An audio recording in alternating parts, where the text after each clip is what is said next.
but now I have to hit the camera button. Hey, really? Solid. Hey there. Yeah. Okay. Hi. How's it going? Hi. Yeah, good. This is cool. This is like my first time participating this way. Are any of the super mods in here? Can they change my layout for me? Can we do 4 Hey, Kim. same size squares? I don't know if any of them are here. I don't know what the heck I'm doing with it. Well, Alexa's not. I know Alexa's not. She looks like she's having a good time. Yeah. All right, how do you do this? Let's see what I can do here. Because I have no idea. I'm going to mess this all up. Hey, Jay. It's an experiment for No all pressure. of us. Right? Oh, Robin, you're the best. There you go. Yeah, I like this better. Robin's here. All Robin right. saves Hey, the day. Thank Yay, you so much. All right. So hey, this is a guest tonight, guys, and I'm really looking forward to this. I think this is gonna be awesome. So. This is going I to be do too. super awesome. So, my name's Andrew. If anybody's new in here, of course, you guys know who I am. I'm Beth. Jeep Girl Beth, and I'm John. Go ahead and introduce yourself. Oh yeah, thanks. It's nice to like meet you guys and put a face to the names and stuff. Just kind of I've tumbled into this world recently on TikTok and really enjoying it. I'm Clint. I'm not a metal detectorist. Definitely not a metal detector either. But I can usually spot it. I can usually, if it's just out in the open. My name is Clint and Clint Buffington, and I find messages in bottles and other strange things that wash ashore, including metal objects. So I guess that's why I'm here, to talk about some of that stuff. Treasure hunting. Treasure hunt. Yeah. What got you into that? Yeah, I was thinking when I was invited to do this, I was like, man, I feel like I'm finally meeting people who probably have a similar background. Like I grew up, reason that I do what I do now with beachcombing is that I'm in a family that always was looking for stuff. Like we didn't just go for a walk in the woods to enjoy the beauty of it. I do that now. But when I was growing up, it was like we were looking for morel mushrooms or like, edible wild foods. There's like cool stuff like that. And my dad had this friend who had like a rock quarry. And so we'd go in there when they weren't blowing stuff up and we'd just climb around these piles of rocks looking for crystals. We were just always looking for stuff. That sounds like fun. Yeah, this was in the Midwest and it was a long time. It was probably like, I bet I was like 5 or 6 before we were able to start doing beach vacations. Yeah. So my parents would take us down. They had a friend. They never could have afforded this stuff. They had a friend who had a house in Florida, and we'd go stay there and drive like 2 hours to the beach. And so then that kind of, piqued the interest in beachcombing. But it wasn't until I graduated college, I was 22, and I found my first message in a bottle. And that experience was like, that just took the whole beachcombing thing up many notches. Once I realized that kind of stuff was out there, I was like, okay, it's on. So that is so cool. Yeah, it is. I've always wondered, because I know as a kid, of course, I remember the first time I went to the beach. It was Myrtle Beach, spring break, like 97, 98, something like that. And I remember I put a message in a bottle and threw it in the water, and it was like something stupid, like, "Hey, if you find this, I'm so and so." And it was like something stupid. Like I was like, no one's ever gonna see this. And then when John, told us who the guest was and said that he got you lined up, I started looking at the videos and I was like, dude, that's actually really freaking cool. Like people actually find those. Yeah, I like it. It's so neat. Yeah, I don't. It's funny too because I bet I'm assuming. Is everyone here the co-hosts? Are you guys all metal detectorists? That's kind of like the heart of your treasure hunting. Yeah. Well, I bet in your world it's similar. That like different people specialize in different things. So in the beachcombing world, there's people who are really adept at finding shark's teeth, or they're really adept at finding certain kinds of rare shells, stuff like that. Or beach glass is another popular one. And so it's funny how you would think everything just washes up and it's right there. So why is it that we're all putting in the miles and that some of us only find beach glass and some of us, in my case, mainly what I'm looking for is messages. I'm walking right by all the beach glass. It's like you tune your eyes into certain types of patterns and certain types of things. Yeah. You have that experience too? Oh yeah. I know I know for me, like we'll go out and we find pottery all the time, like when we're out in the field and stuff, because we'll find an old home site, and that's like one of the one of the telling tales is, hey, you find pottery in the field, there's a home site there. And I remember the first, I don't know, a couple of months or so, I went metal detecting with FLX, John here, and he kept finding these pipe stems in the bowls to the stems, and I'm like, what in the world? Like, that's insane. Like, how do you even see that? And he's like, I'm telling you, the first time you find one, it's your eye is going to be trained to find that. I'm telling you, about 9 times out of 10, we go out to a field, we're getting, 3-4 pieces of them. Yeah, crazy. It's nuts. Yeah, right. It's weird how you can train your eye to hone in on something like that. Yep, and once you go through that curtain, there's no going back. It's like it's like a secret superpower or something. You can't unhave it. You're right, exactly. Very true. I've actually stopped detecting before and just started looking for pipe stems and pottery. Just Crazy. because of glass, because I think it's just so cool. Oh yeah. Right. Yeah, John, do you know about the mudlarkers? They're Oh yeah. yeah, man, they find those old pipes in the Thames. It's crazy. Oh, yeah. Crazy stuff. Yep, Wow. my friend's done that. Yep. Yeah. Amanda That's Digger something I'd always love- blows my mind. Amanda Digger- She's like eagle eye. She can see the tiniest little bead on a beach. It just blows my mind. Yeah. It's like knowing people who know a different language. Right. It's like we're all looking at the same agree. thing, but this person can see it. Right. Exactly. And Yeah, it's all super neat. we're looking for treasure. We're all treasure hunters. Yeah, What- yeah. We have a guy that goes to thrift shops, Bentley, right? Yep. He posts on my Discord. Show your stuff on my Discord, and he's putting the stuff he's finding at thrift shops, which I think is kind of cool. Yeah, and it's amazing how much there still is to find in those scenarios, You see people finding these rare old bottles and stuff that like even in a thrift shop, it's like, man, you don't have to go digging in a creek. No. Yeah, you could. exactly. It's more Speaking of that, fun. like KY Creekers, same. Yeah, thing. those guys are amazing. I've been watching them like constantly lately. It's just Right. it's like it's familiar enough that I'm like, wow, I get what they're doing, but then the stuff they find is just insane. Yeah. Oh, yeah. It's wild. Bricks. I mean, Yeah. Insulators. I find insulators in the fields. Right. Oh, that's cool. From the old what? Like telegraph poles or whatever. Yeah, Yes, that's those what are so cool. yeah. Yeah.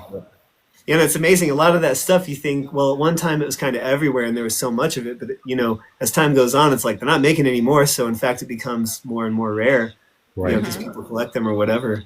Right. Eddie, hey, I'll Eddie. tell you. Should I tell you some treasure hunting stuff? Okay. Absolutely. Well, so, Man, go for yeah. it. Okay. So, just because you mentioned the insulators, it got me thinking about the stuff that I find on the beach. And typically, just to give some background for anyone who doesn't know me, I'm really just a tired dad 99% of the time. I run point with kids, most of the time, and so it's mostly just making lunch, cleaning up from lunch, making dinner, cleaning up from dinner. When I have the opportunity to go to the beach, which is if I'm lucky once a year, something like that, I put in a lot of miles because I know that time is precious. And so what I find, I started, I mentioned I found my first message in a bottle when I was 22. So yeah, almost 20 years of doing that now. But I'm only going for a couple days at a time. So I'm not able to cover as much as I wish I could. But along the way, I found some really interesting stuff and learned a lot about the things that wash ashore. And I always tell people, I get kind of philosophical about the beachcombing thing. It's kind of silly, but I always say the ocean remembers everything. It tells the story of humanity. It writes it right there on the shore. And what I do as a beachcomber is I tell that story. I read it, I tell it.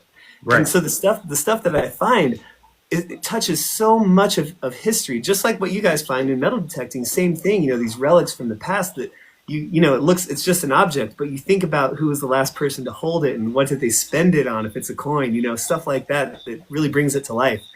And when John just mentioned the insulators, I thought of one of the really cool things that my family started finding along the way, which I never knew existed before, but they're really neat. I wonder if you guys know what these things are. Oh, I do, because I have a set of them. Oh yeah, cool. Okay. And I wonder if anybody watching knows what they are without me just mentioning it. I have no idea. I Yeah. don't either. Okay. Yeah. So these one day I was on vacation with my dad. He went down to the beach in the morning with a coffee to watch the sunrise. It was like his tradition on vacation.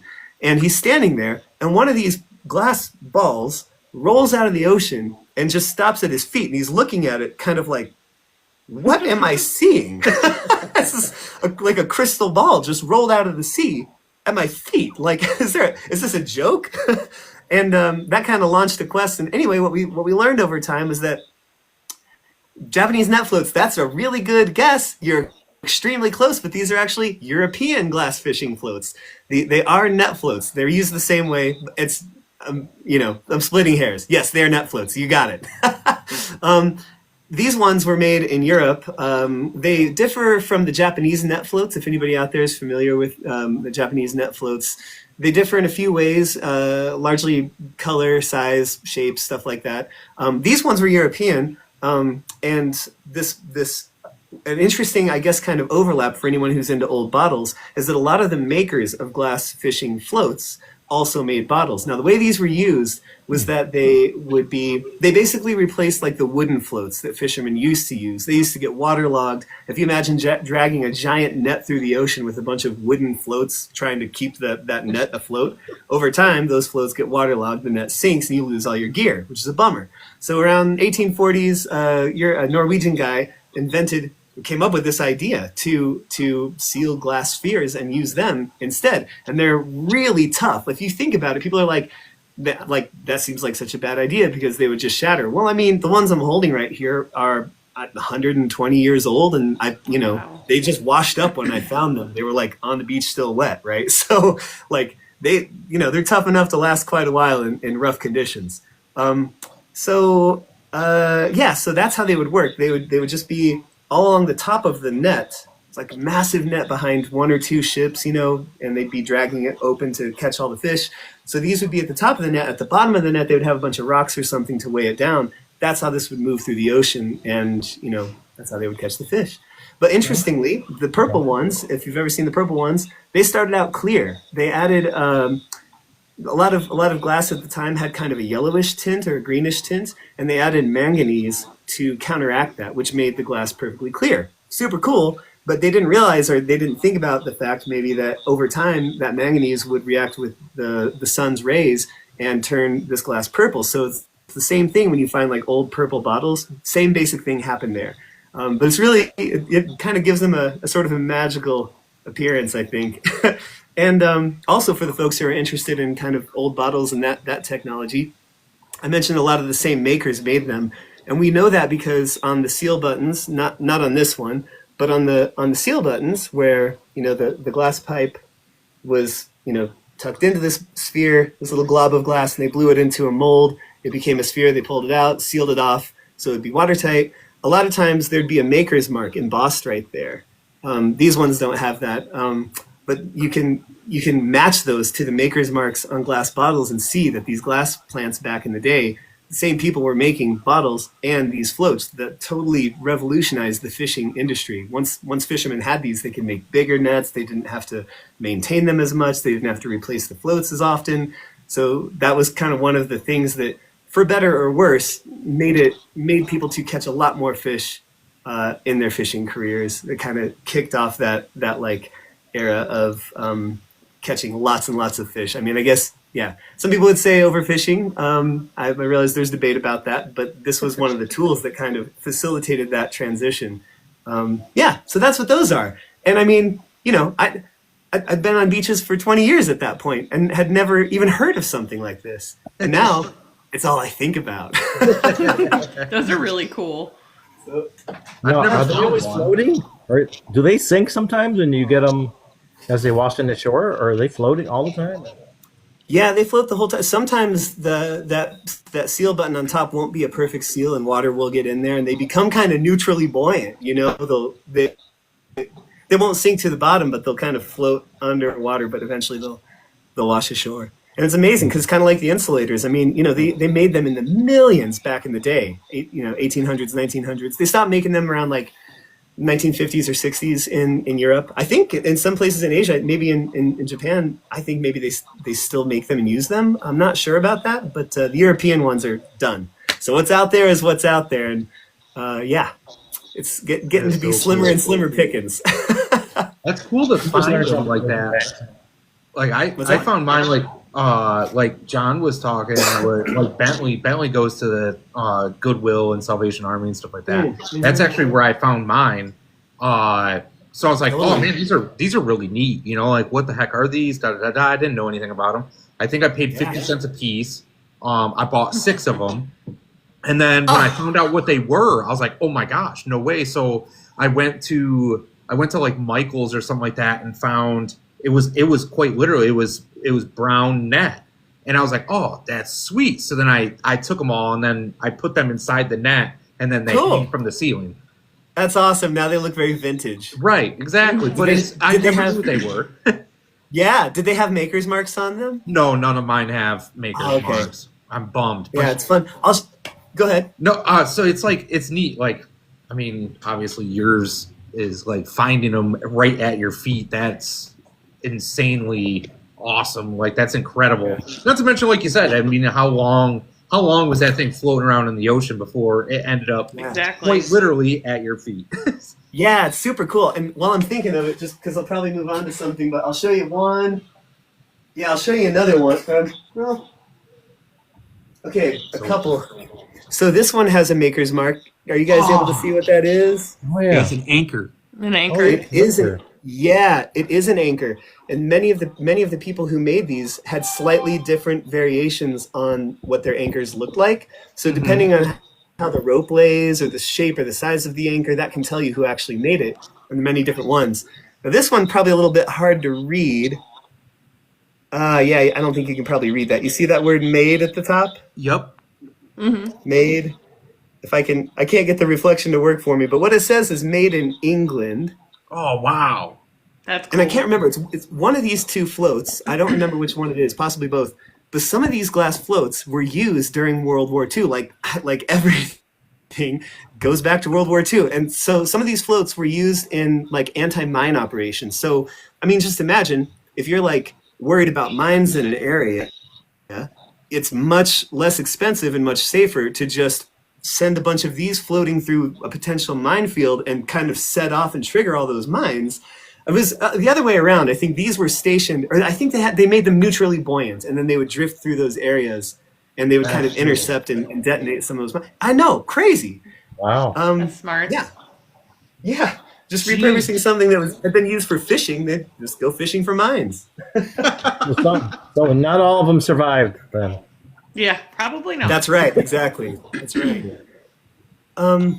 Gosh, what else can we talk about? But yeah, when you mentioned the telegraph insulators, that's what I thought of. Interesting glass relics from that time. So much used to be made out of real materials. Right. And it's right. And walking the beach is really an interesting history lesson because you can see this transition of how stuff washes up. I know guys in the Caribbean who are from there, like guys who are like in their 60s and are native Bahamas Islanders or whatever, and they're like, yeah, I remember when there wasn't any plastic on the beach. And I'm like, really? Because that's all there is now. Yeah. Right. Unfortunately. Yeah. Yeah. So there's that historical record of stuff washing up that was glass and metal from long ago, and it's starting to be replaced. Yeah. I wonder what else I could show you that would be interesting. At the I hate moment. to ask this question so early. Maybe we should wait. I'll just let you think about it. How many messages in a bottle have you found? But maybe you shouldn't answer that right now. Oh, I don't know. Is it too early to say that? Ask that? You think? No, I'm happy to jump right into that. Absolutely. I could talk all day about that. Okay, so messages in bottles. There's all kinds of cool stuff that washes up. The thing that I love to find is messages in bottles. And the first one I found, I was 22, I mentioned. And the really crazy thing about that was that my dad had found one the year before. And that's kind of what tipped me off. I was like, really? A real message in a bottle? He's like, yeah. And I was like, well, I want to find them. So for my graduation present, he took me to the Caribbean, and we went beachcombing together. And sure enough, one day I found this message in a bottle. It was a blue bottle, and it was like a kind of a rainy day. It was just not great conditions for walking on the beach. And I saw this bright blue bottle. Not many bottles are that blue color, It's a bright blue bottle laying on the beach in the distance. And I was like, man, my brother, who is not with me, his favorite color is blue. I'll go bring him that blue bottle. It'll be a souvenir. So I walk over to it, and boom, as clear as day, there's like this bright orange scroll of paper rolled up inside, and it's wrapped with $2 bills. It's like, oh, okay, this is definitely a That's message in awesome. a bottle. There's no mistaking that. So that was the first one, and yeah, that was 2007. So since then, I have found 140. Oh wow. Holy 140. cow! But you know, yeah, I know. Even I say that, and I'm like, that's insane. That can't be real. And then I go back and check the records, and sure enough, oh, are you guys? I'm getting a notification that my internet's not doing great. Am I coming through okay? Yeah. Occasionally here and there you'll get a little Okay. blurry, but you clear right back up. Yeah. Oh, okay. Yeah. Yeah. Oh, hey, Jeff. Yeah. Yes. 140. It's crazy. And so when I don't know why. Usually people take me at my word for that, but if they don't, I pull out the binder. So this will be kind of hard to show you with all the light bouncing around in here, but here's a few of them. This one was sent by a Portuguese guy, I believe. I never actually found him. A lot of these are unsolved, So you can. Oh, I'll tell you. I got to read you this one. This is one of the craziest ones I've ever found. People always ask me, like, what are some interesting stories? Check this out. Okay, I'm going to cover up the contact info here. I'll try to hold it so you can see it. So here's here's a little message that says, I have been on a cruise for 11 days. It's been interesting. The end of an 8-year relationship. We were both putting messages in a bottle.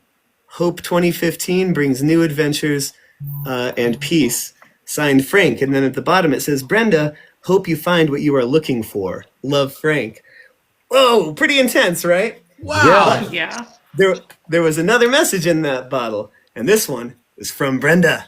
Oh. And it says, Jim Croce said it best, and she misquotes him here, but she says, if I could put time in a bottle, I'd spend it with you. Pretty close, but yeah. Yeah. If I could put time in a bottle, I'd spend it with you. And then it says, may this note bring a smile to your face and happiness to your heart. Your friend, Brenda from Texas.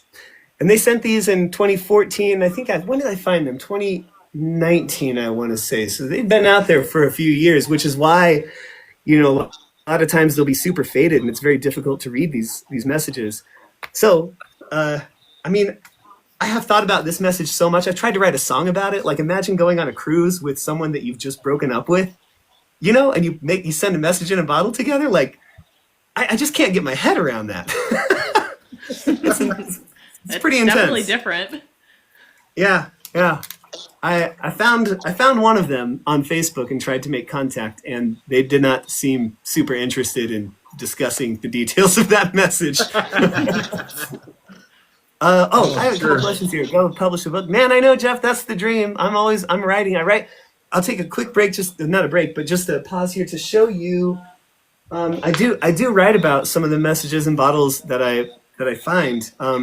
If you guys don't know about Beachcombing magazine, I don't work for them. I'm not like selling you on this, but I just want you to know about it because it's really cool. I feel like there's not a lot of publications that are really dedicated to treasure hunting, and this is one of them. I don't know if there are any for metal detecting. I'd be interested to hear about that. But, people just write stories in here. I've bookmarked mine just to show you what I'm talking about. So this is a story that I wrote. It's called A Message from Halfway Across the Sea. And it tells the story of this message in a bottle right here, which it's so hard to make this brief. But this bottle was sent by 4 women. One was a filmmaker, and the other 3 were doing something so physically insane that I still kind of can't believe they did it. They crossed the Atlantic Ocean on a paddleboard. Oh my Not god. not a stand-up paddleboard. Like a surfboard, like a normal paddleboard, wetsuit, arms in the water, on your belly. It took them 54 and a half days. They paddled nonstop round the clock, taking taking what they do 2 or 3 hour shifts of straight paddling, and then the next person would get in. So if you do the math on that, you're never out of the water for more than like 4 or 5 hours, during which time you've got to eat, sleep. They're doing medical tests. I mean, this is grueling bananas. Whoa. Insane stuff. You know, they when I found them and talked to them about it, they were like, yeah, there'd be sharks circling us. We were getting stung by jellyfish just relentlessly. Like, it'd be storming, you know, it'd be very cold in the middle of the night in the North Atlantic, and you just got to keep going. And when they reached the halfway point between Canada and France, that's where they were crossing from. They were crossing from Canada, ending up in France. And they got to the halfway point, and they were sort of like, well, who knows if we're actually going to finish this, because this is totally crazy. So let's send a message in a bottle to commemorate what we've done so far. And that's what they did. And, you know, then like half a month later, they actually made it to France, and they set the world record for the longest journey by paddleboard. It stands to this day. And actually, That's awesome. Actually, I shouldn't say that, because 2 of those 3 women went on to break it when they crossed a section of the Pacific a few years later. I mean, these women are unstoppable. I mean, That's beasts. insane. So yeah, I mean, crap. that's the kind of story that I'm telling in there. And then you also get people with like cool bottles that they've found, like, you know, there's like some bottle digging type stuff. And anyway, but yeah, those women who did that ocean crossing, I mean, like, those are people that I would never, under any circumstances, ever have met or even known their story. Right. I was gonna say, I've never heard of a story of someone paddleboarding across the North Atlantic before until now. Like, Yeah. and that's insane. And you found out from a message. Yeah. You found that bottle. I know it's complete. I always tell people, like, finding messages in bottles is like finding a portal, like a window into other people's lives. You know, I don't know if anybody ever watched, I don't know if anyone's old enough to remember the TV show Sliders, but I used to love that show, and they would travel between different worlds through these portals. That's what that's like, you know? Oh yeah, right. Yeah. Crazy stuff. That, I mean, you get that same feeling. I know I do. I know John does. And I can definitely I know that Beth does as well. Most of us do. I mean, you find something. I mean, obviously, like going out there metal detecting, you in your mind, you got it in your head that you're gonna go find. You're looking for something, you know, that's from a time period that you're not from, right? Yeah. Yeah. So when we find something, and it's my favorite's personal items. Like I love finding coins, stuff like that. Like that's always a blast. Like going and finding a coin feels good, right? But finding something that someone used, or, you know, that was a personal item, like a necklace that they wore with a pendant on it, you know, that's the stuff that's really cool, because it's like, this meant something to somebody.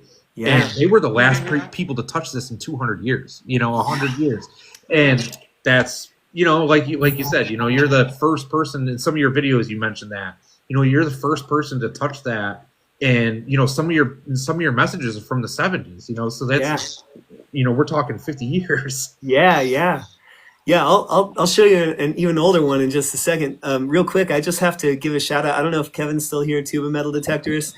Somehow the algorithm, I think, initially sent him one of my videos, and I think he followed me from that. And then I was like, well, what's this metal detector guy doing? So I started watching what he was doing, and then that opened the door to all y'all. And I'm just, this was a corner of TikTok I knew nothing about, and it's so cool because you get these, like, I don't know if you guys specifically personally have had this experience, what you were talking about, of finding something that's 200 years old.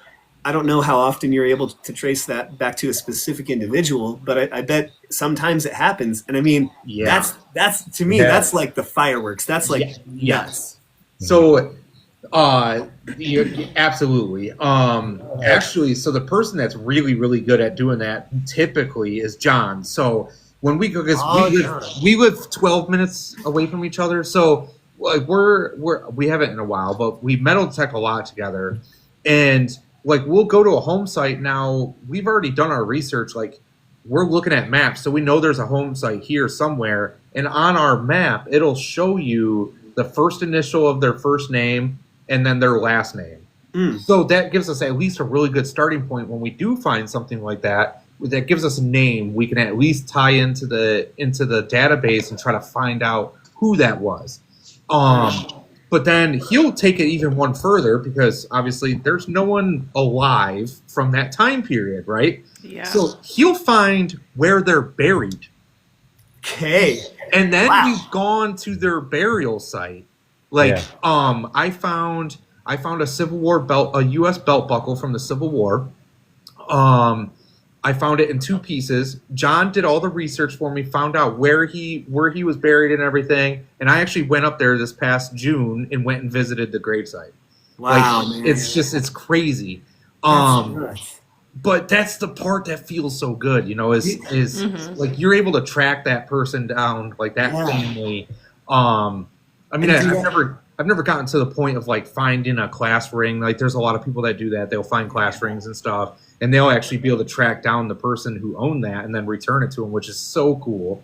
And then like yours, I mean, a lot of how often do you get a message in a bottle that will have like a contact, like, hey, this is my P.O. box, or this is our address. And yeah. Well, first, just before I forget this, I got to ask now, John. Well, for all of you, I guess, have you ever gotten to the point where you were able to track a relic back to like a living descendant of those people? Or do you try? I mean, because on the one hand, I can see the I don't know. I'm not sure if I would. That's a good question. Didn't you find a ring the one time? And you were able to give it back and that was a family heirloom or something? Yeah, I have. Yeah.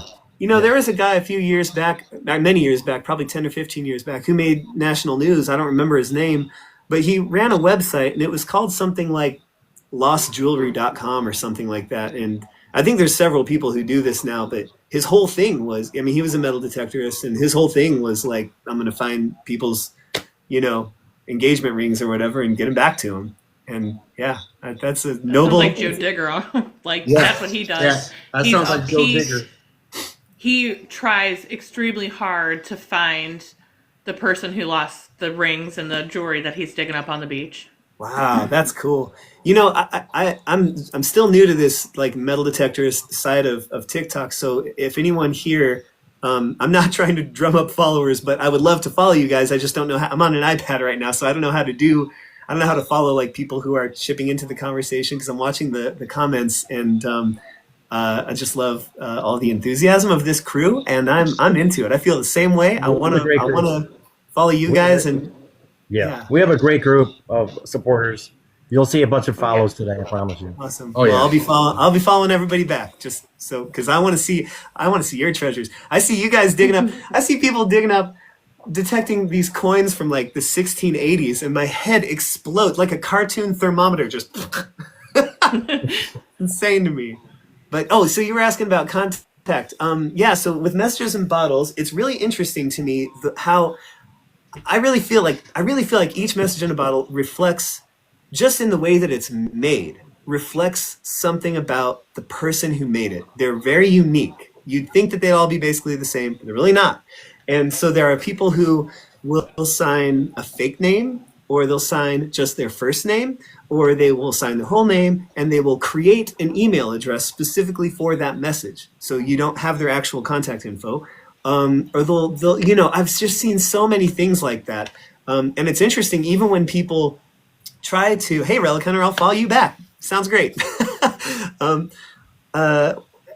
Even when people try to include all of their best contact info, if a message is like, I found the oldest one I've ever found in my life so far was about 53 and a half or 54 years old. I found it this year, and it was sent in 1971. Oh my God. So yeah, so that message, which I could probably, that's around here, I could probably grab it. I'll show you actually the bottle that it was in. This message was so old that the bottle looked like this. Oh my God. This is a Dr. Awesome. Pepper bottle. Yeah, this is a Dr. Pepper bottle. And interestingly, so down here you see the 10 fluid ounce thing. Okay, and then up here, 10 and 2 and 4. And for a long time, before I opened the bottle, anytime I find a message in a bottle, but especially when they're really old, especially when they're really fragile, I try to do as much recon before I open it as possible, because it's like it's a sealed environment in there. And once you breach that, everything gets crazy in a hurry. Like the paper becomes insanely brittle to the point that it'll just fall apart when you touch it, like Oh my God. dust, pieces of dust, right? That can happen, and that's kind of what happened with this one. You can actually see in the video. I think I might have pinned it. I'm not sure, but in the video where I open this bottle, I like get the scroll out and I touch it, and it cracks in half just immediately. Yeah, so I try to do as much as I can beforehand. In the process of researching this bottle, I was like, what is this 10 and 2 and 4 thing about? And I stumbled into this like whole history of Dr. Pepper bottling and marketing, and it turns out that for a long, long, long time, until like relatively recently, I guess, they had this campaign going, or maybe up until like the 70s or 80s. They had this campaign that was Dr. Pepper 10-2-4, suggesting you should drink a Dr. Pepper at 10 o'clock, at 2 o'clock, and at 4 o'clock. The idea being that it would help your. These were there's one ad where it talks about like a doctor who like identified the moments in the day when you are most likely to become tired, and those were 10, 2, and 4. So to combat that, you drink a Dr. Pepper, light it up. And this bottle's embossed right on one side. It's got that circular logo with the 10-2-4 thing. On the other side, it's got a square logo. So I mean, this was a time when they were still embossing bottles with a high level of, you know, care, I guess, or creativity. It wasn't all just like boilerplate. And the reason I was able to identify this, I'm getting back to the question of contact info. So the message in here, guy had his whole name, John Forsyth, and he gave an address, which was a real address. I looked it up on Google, boom, there it is. But he didn't live there anymore. Nobody related to the family lived there anymore. Okay, and the phone number, guess what, was only 6 digits. What do you do with a 6-digit phone number? It was so long ago that where this guy lived in New Jersey still only used 6 digits for their phone number. I mean, that's just a dead end. Right, right. So this is the guy that included all the possible contact info that existed at the time, and it still wasn't enough. The only thing that he mentioned in there was this fishing boat that he worked for, and that kind of helped me do some of the background research and piecing. I'd go through old newspaper archives, you know, newspapers.com. I'm a subscriber because I got to dig through that stuff and find these people. And anyway, long story short, I was able to figure out that he sent this message in 1971 because there is a guy, bless his heart, who has compiled an online database of all of Dr. Pepper's bottles, different bottling styles, going back to when they started. Whoa. And I found one identical to this, and it was dated 1971. And that date, 1971, matched exactly a journal entry that John had made about the location where he dropped this, and it was the first time he'd ever been there. So when I found his family and they were going through all this stuff, we were able to, it's just like a lot of detective work goes into solving a message in a bottle that old. And just a quick note, a lot of people watching might say in 1971 they didn't have screw caps on bottles, but they did. In fact, bottling plants started using screw caps at different times in different regions of the country because there's so many different bottling plants. They adopted this technology at different times. Some of them started in the 60s, actually. So I'm still hoping to find a 1960s message in a bottle that has a screw cap. That would be so cool. Yeah. Yeah, so that's one of the videos I actually seen. So that was going to be one of my questions tonight. So the purpose of your guys' spray bottle, because I watched you use your Dremel tool to cut that open. Yeah. And then you were using a spritzer so the water from the spray bottle kind of like helps the paper just not crack and crumble and fall apart on you. Okay. Yeah, we learn slow, but we do learn. And in the early days of finding messages in bottles, because my brother and my dad, I mean, my whole family's found them now, and we used to just smash them open with a hammer, which gets the job done, but it certainly, you know, endangers the paper, especially if it's really old and fragile. So my brother was the one who figured out how to cut the bottles open with a Dremel tool, which is really cool because you end up with this instead of a pile of shards, you know? Right. So like we'll wear masks, and usually I'm spraying the bottle when I'm cutting it open to keep the dust down. I didn't in that video, but you know, we're doing all the protective stuff that we can. So yeah, once we get them open, the spray bottle is the best thing we've found so far, but I think someone recommended recently, I think on that video, that I use like a clothing steamer, you know, like what you just hang up your clothes and steam them. Yeah, that's a good idea. It's like, oh, see, I'm still leveling up. 20 years in, I'm still learning stuff. Oh my goodness. That's what I'm going to do with the next one. I ordered one. I have a steamer now. So, are there how- other people doing this besides you and your family? Do you know of? Or? There are a few. Like I said, in the beachcombing world, everybody kind of specializes in different stuff. There are a few people who have found like several messages in bottles. I don't know. I don't know that there are other people finding quite as many. And if they are, I don't think that they. From what I can recall, I went to a beachcombers conference one time. There's a great one in Washington State called the Beachcombers Fun Fair. And I went there one time and it's like, yeah, there's some other people who have found messages and models. Super cool. But I remember one guy actually had a binder with several that he had found. It wasn't like what I just showed you, but it was several. I was like, man, do you ever contact these people? And he wasn't all that thrilled about it. Yeah, I guess he'd contacted a few of them, but not a whole lot.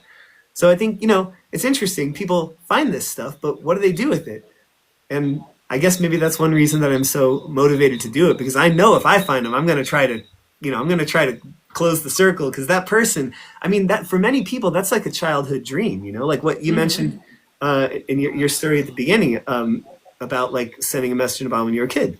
A lot of people are, at many different ages, just wonder what's out there, who's on the other end of this. Like, if I send this call out, what's going to come back?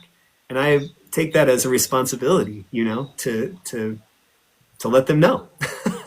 Well, I think people do that to put it out there and see if it comes around full circle. If someone finds their bottle and contacts them back. I just remembered there is a guy called his name is Chad Pergrakian.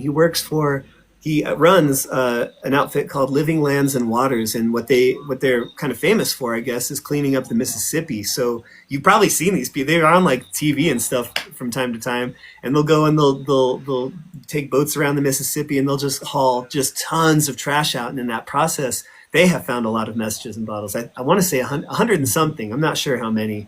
But what's interesting is that I don't know if this is. It's interesting that the ones that they have found are often pretty flippant. And that's not been my experience. And I don't know if there's something about the access. So many people live right by the Mississippi that maybe to them it's not a significant once in a lifetime thing. Whereas if you're like on a cruise, that might be the only cruise you ever go on in your life. And so you want to commemorate it in a really special and dramatic way. So It's pretty rare that the ones that I find are flippant. There have been some. There was one my dad found that said, it had a little drawing of a shark and it said, help, we're out of whiskey. And that was it. Yeah, I can understand that.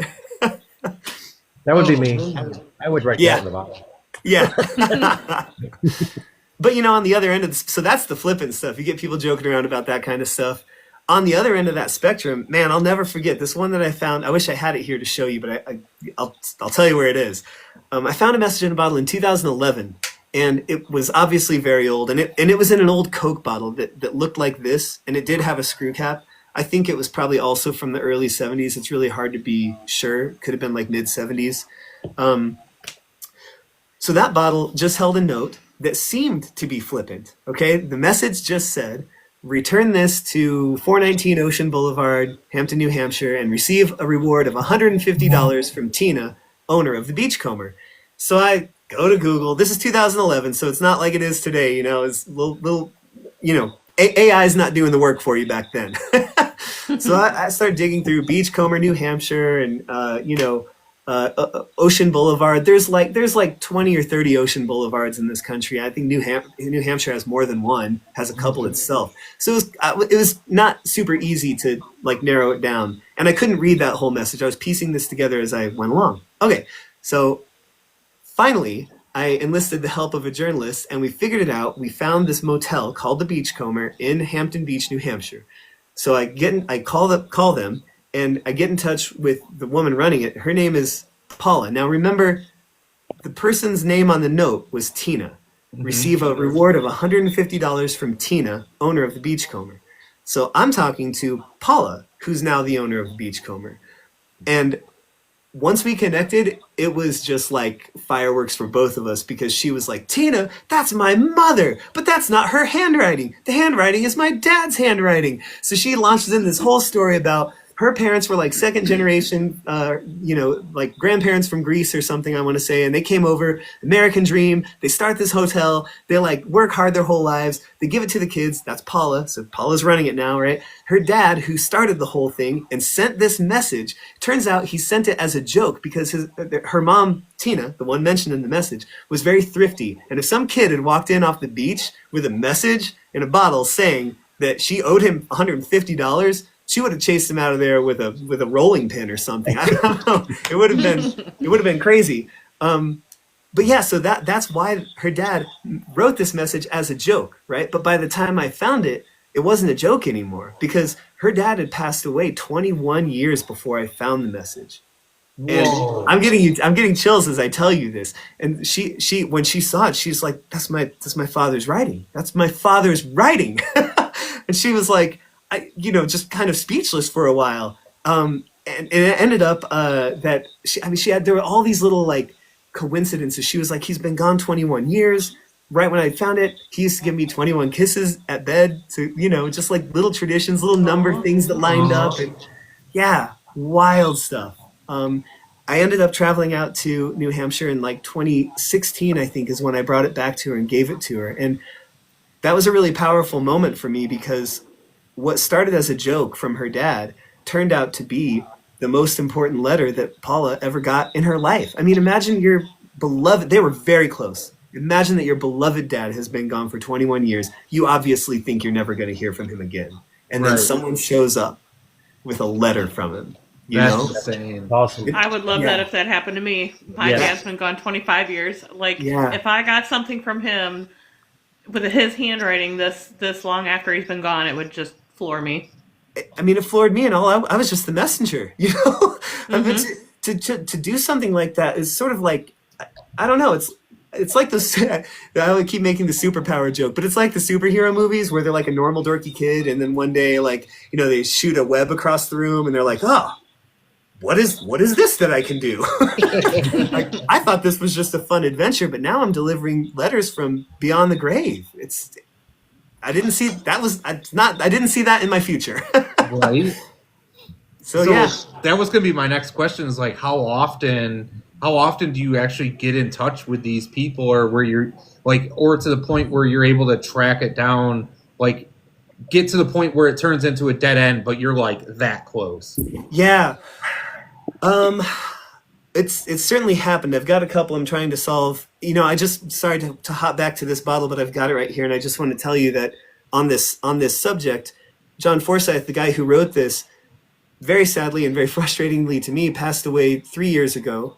Oh. So like not even 3 full years before I found his bottle, just out of 54 years, three of them, I just missed it. And when I found his family, I got in contact particularly with his sister, Kathy, who's just wonderful. And they were very close. She told me that John basically helped raise her. And this fishing boat that John worked on and he captained for many years on the New Jersey coast, she also worked on, and their other brother and their mother. So 4 people from one family were working on this boat at one point just to kind of make ends meet and, get through life. So that's when and his message was very simple. It just said, sent 90 miles off the coast of New Jersey from the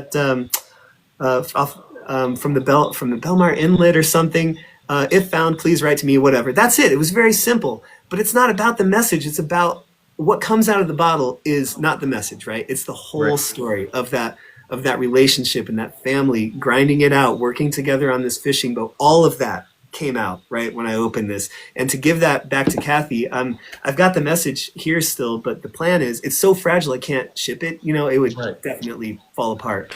So the plan is in the spring, I think maybe in like May, hopefully I will be able to like fly out there and bring it back to her.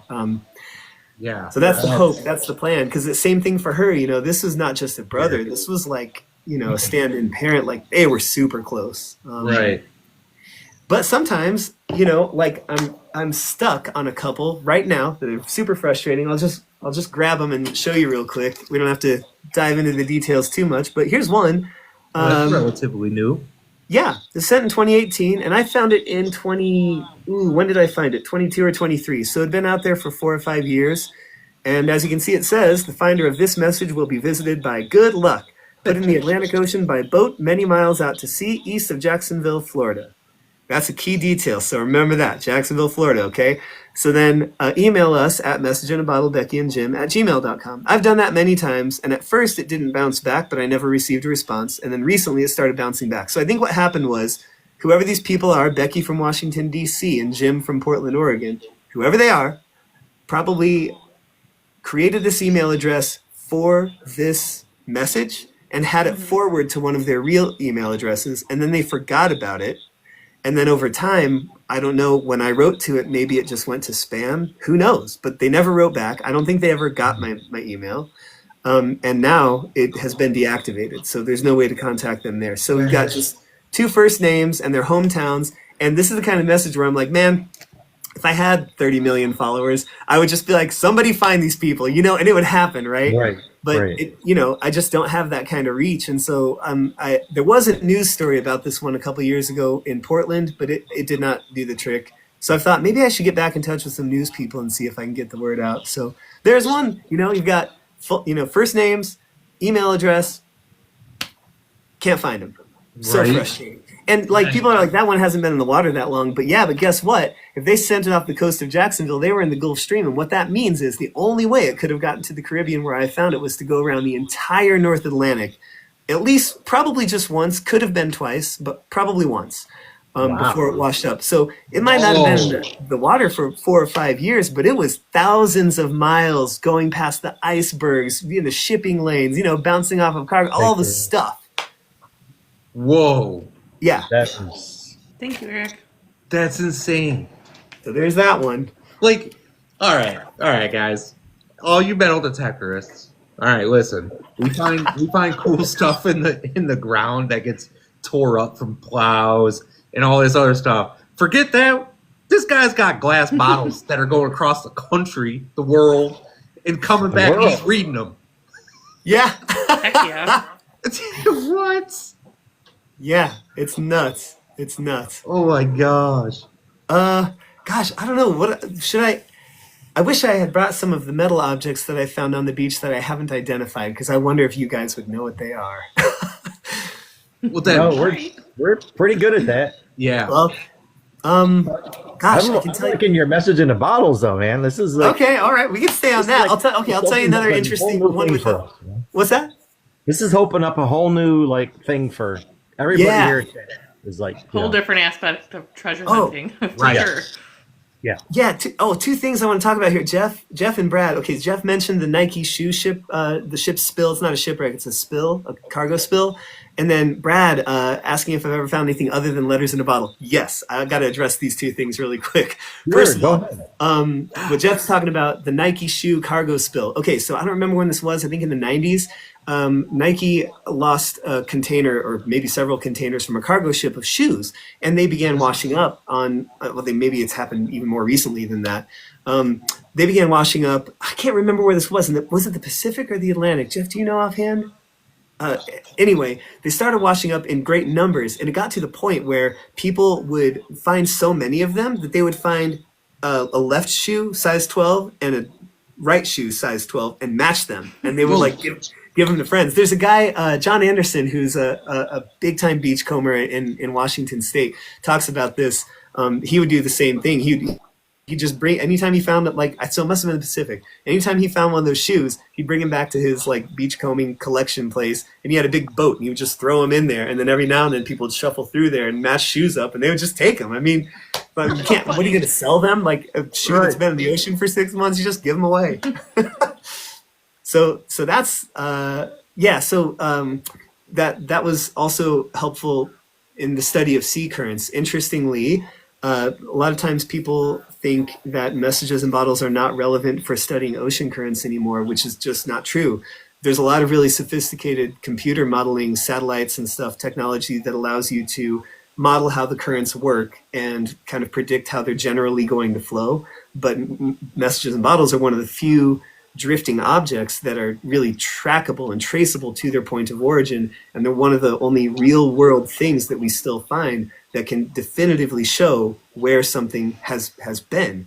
For example, there have been messages in bottles that are known, like authentically proven, known to have been sent in the Atlantic, and they wind up in the Pacific. How'd that happen?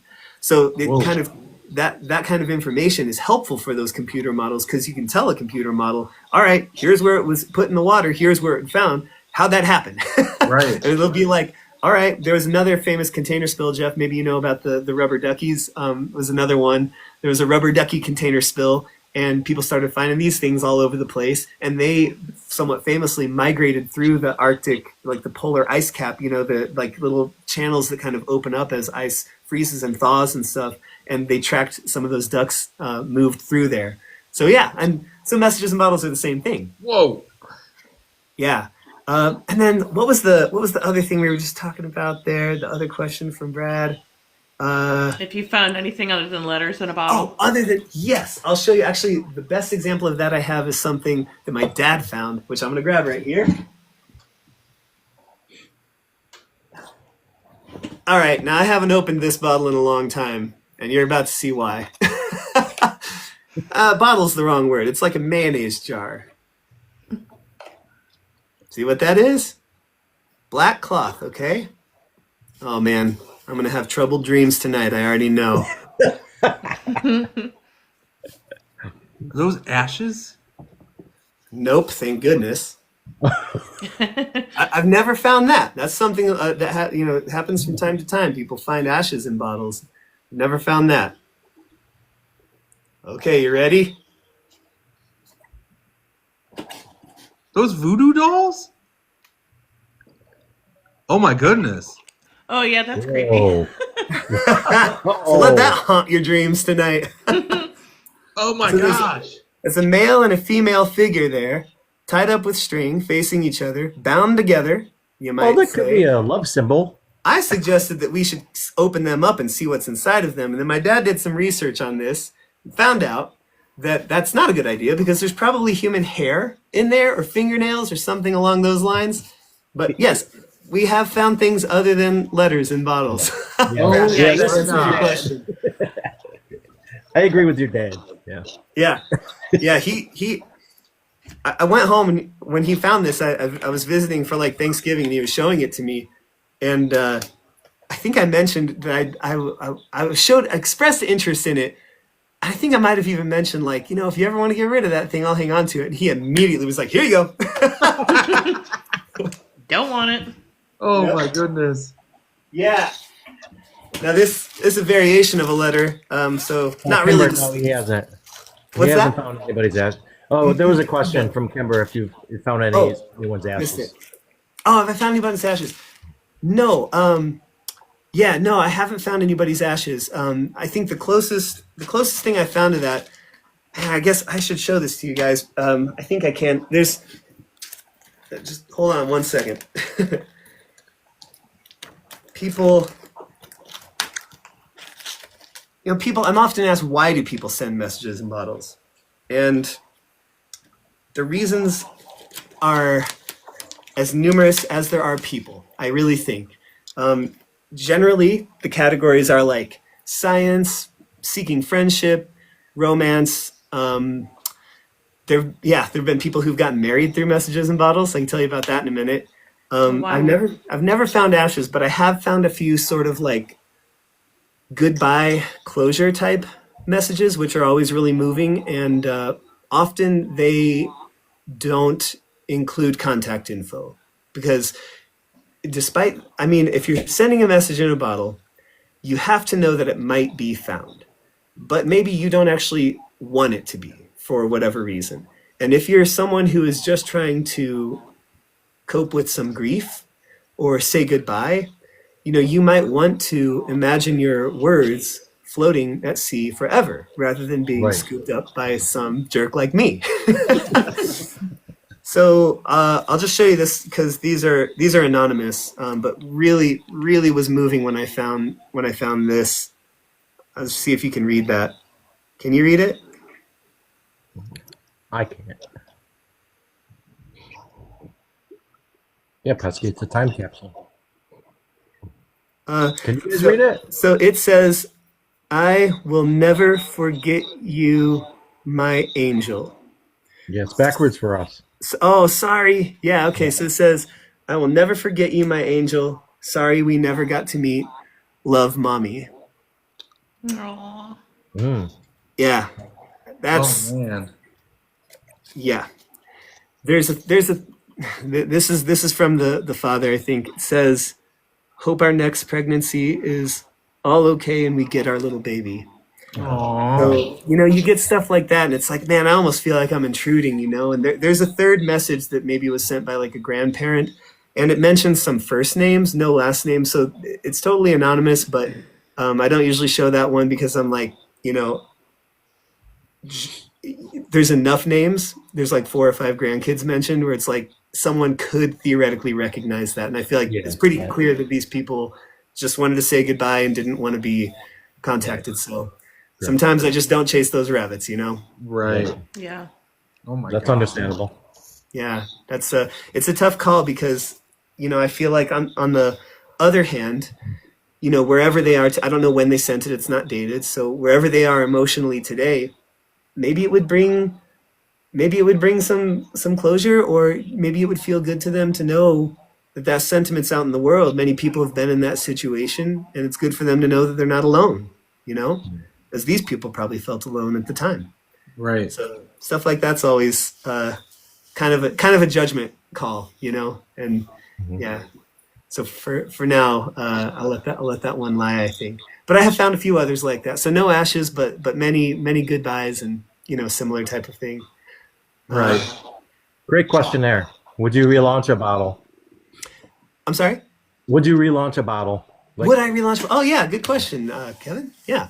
Would I? Man, that's a good question because I always kind of make a point to say that I don't send them personally. I think I did when I was a kid. I sent a couple.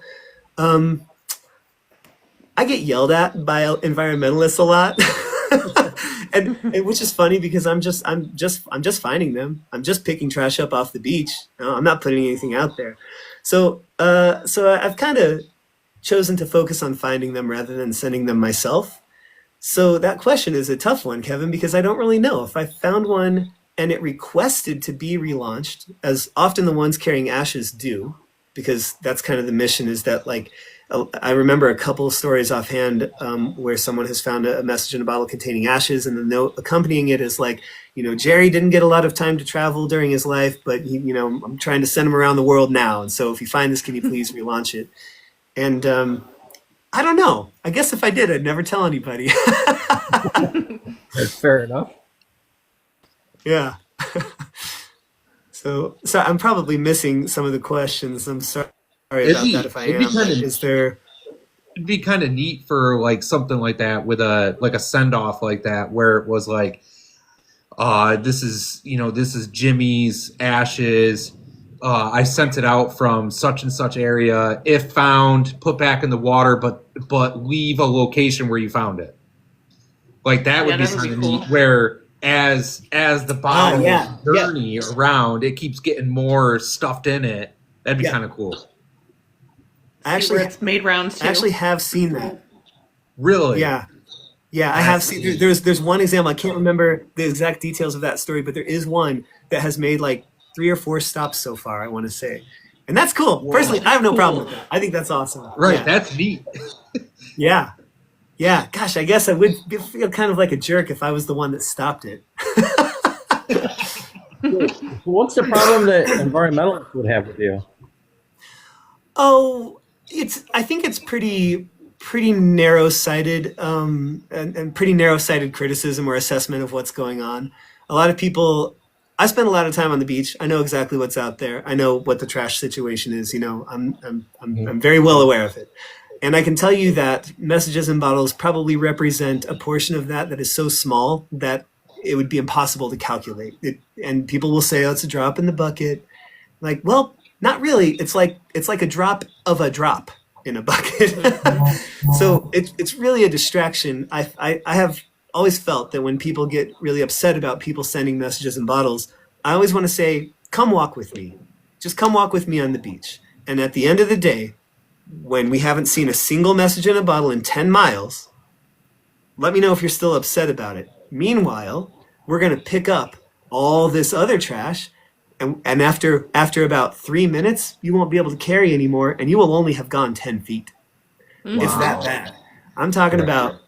We're talking about plastic trash, wood, metal, everything. I'll tell you some of the stuff that I often find washed ashore: light bulbs, porta potties, cleaner jugs, shoes, clothing, toys, beach toys, memorabilia from various cruise ships, pieces of boats, entire boats. I mean, it's the list is insane. I mean, I found not long ago, a Soviet communication buoy, which looks like an underwater submersible. It is actually. It was towed behind a submarine. Found this in the Bahamas, and I took a lot of research, but I figured out what this thing was, and I've got a video on this if anyone wants to go digging through. It's probably from spring or summer, and this thing was probably, I don't know, 8 feet long, made of metal, and was housed in the back of a Soviet sub, one of the subs that used to patrol the East Coast during the Cold War.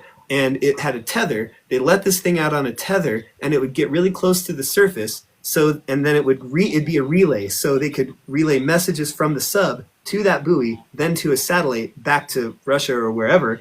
And the reason they did this was it allowed them to maintain stealth, and they didn't have to break the surface because that buoy was tiny compared, like it wouldn't show up on a radar compared to like a submarine, right?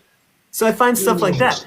I'm talking about stuff that's been washing up for so long that like these people are worried about a message in a bottle, and I mean, I understand it. I really do. But I'm telling you, it's not the problem. The problem is the literal trillions of tons of plastic that enter the ocean through rivers alone. That's not even including people dumping at sea. Yeah. So I don't have a lot of like patience for that argument that messages in bottles are single-handedly ruining the environment. I'm like, but they're made of glass and that turns into sand, so they're actually becoming part of the environment yeah. Anyway, I don't know. That's a whole different subject. Do you find messages in plastic bottles at all? I do, but very rarely, and strangely less so over time. I hope that's because word's getting out that plastic doesn't last long at sea. I know that the truth is also that a lot of people are still sending them, but because plastic breaks down somewhat quickly at sea, breaks down, but it never goes away. It just becomes smaller and smaller pieces. Because it breaks apart so quickly, I think a lot of them just never make it to shore, But I have found some. They're never very old. Maybe the oldest one I've ever found was like a few years, something like that. I've heard of older ones being found, but I think what happened there was they washed ashore and then they just sat there, for a long time until they were found. So, yeah, I don't have that. I'm a big fan of messages in bottles. I enjoy finding them. And while I am going along, I do pick up some of that stuff though, especially if it's funny. Found that dude on the beach, a little minion trying to shoot, like he's got like a banana gun. There's a good question. What's your favorite message? Do you have a favorite message you found in the bottle? Oh, that's man. A tough question. Yeah, that one that I. Oh yeah, I see. Okay, thank you for the question. And then another one from Kevin here. What's your favorite type of bottle? Okay, I'll try to get those two. Favorite message in a bottle. I think that one that was sent by the French women. I don't know if you were here for that, the person who asked that question. But these women who sent a message in a bottle halfway across the Atlantic Ocean as they were crossing on a paddleboard. I mean, those women are amazing to me. Yeah, so that's definitely a favorite. I really enjoyed this one because it was the oldest one I ever found. This one in the Dr. Pepper bottle was just such a joy for me to find it and to track it back to the family and get to meet this guy's sister. And I mean, that was really special. There have been a few others that I really enjoy. I'm trying to, for those women crossing that, what was the time gap between them crossing that and you finding the bottle? Oh yeah, they sent it in 2009 and I found it in 2010. I'm sorry, 10 years later. 10 years later, okay. Yeah, on an island that we had recently been to. So like it had very recently washed up. So I know that it was at sea for those 10 years, which means that the bottle probably went around for something floating in the North Atlantic to complete the circle, which the currents comprise. Water moves in that clockwise way around the North Atlantic, and for something to float all the way around that circle takes between about 2.5 years to 5 years. So so that can kind of help you get a sense. So maybe like 2 trips at the very least. At the very least, yeah. So that bottle traveled. Sometimes like when there's news stories about these, they'll draw a picture and it shows like where it was sent and the straight line to where it was found. And I'm like, that's not how that works. No, it doesn't work like that. This thing probably clocked close to 10,000 miles before it washed up, I mean, it's insane. It's crazy. Yeah, totally insane. So Clint, have you been on the national news then with some of your stories? Yeah, that's been a trip. Because, there've been a few. I thought so. I guess if you just Googled my name, like Clint Buffington, message in a bottle or something, you'd probably see some of them. But yeah, there've been some pretty memorable ones. In terms of TV, it's been like a long time ago. The one with the woman in the hotel in New Hampshire that I was talking about earlier, where it was a message from her dad, and I returned it to her. I love this hat. Thank you. So cool. I appreciate that. I really do. That one made it onto like one of the CBS morning show. That was crazy. Whoa. Yeah, my brother and I were on Inside Edition this summer. Actually, I was on it twice for 2 different bottles. That was bananas. Well, I think one of the funnest recent things, if anybody here wants to do a deeper dive on some of these messages and bottles, there's one that I've mentioned here, the French women, and then 2 others, I think, were all part of this BBC documentary that I got to do this year, which was crazy. So BBC Radio 4, this guy who has a production company, does podcasts and all that kind of stuff, contacted me. He was like, will you tell some stories about messages and bottles? I was like, yes, as you can tell, I'll be happy to talk about them until the cows come home. So we hooked up in last year, and he kind of followed me over the course of the spring and summer as I tried to close the circle on some of these. There was this bottle that I found, which I'll show you. Will I show you? Yes. Okay. So this bottle, which is frosted and very difficult to see into, I almost walked right past it, contained, I'll just show you, 16 messages. 16. Whoa. Oh my goodness. And they're all on these little scraps of paper. And they're generally written in Spanish. And they all have this name right here, Zykions. And I couldn't make sense of that. I don't speak Spanish. I'm finally trying to learn it. I got my Duolingo streak going. But, I need to become more fluent in other languages to solve these messages and bottles. So I couldn't figure out what that was. I thought it was a family name for a long time. And then I realized that it was a class. It was like a class nickname. And it was a graduating class of students. So those 16 messages were each written by 16 different people. You know what I mean? And They all crammed them into this bottle when they were graduating. And I was able to kind of figure out through the lingo that they used. I was able to trace this back to Puerto Rico. Because Spanish speaking doesn't really narrow it down, right? But I was able to figure out that it came from Puerto Rico, and this class graduated, a couple of them mentioned, in 2018. So I was like, okay, graduating class, 2018, Puerto Rico. And then you just start working it from there, trying to sift through, Spanish language Facebook posts and websites talking about classes named Zykions. It turns out in Puerto Rico, there's this whole tradition of graduating classes, whether it's 8th grade or high school, they give themselves a nickname. And the nicknames are cyclical. They come back over in time. They use them and reuse them. So I'm just wading through all that, trying to get to it's like clawing my way through the jungle, trying to find the people I'm really looking for.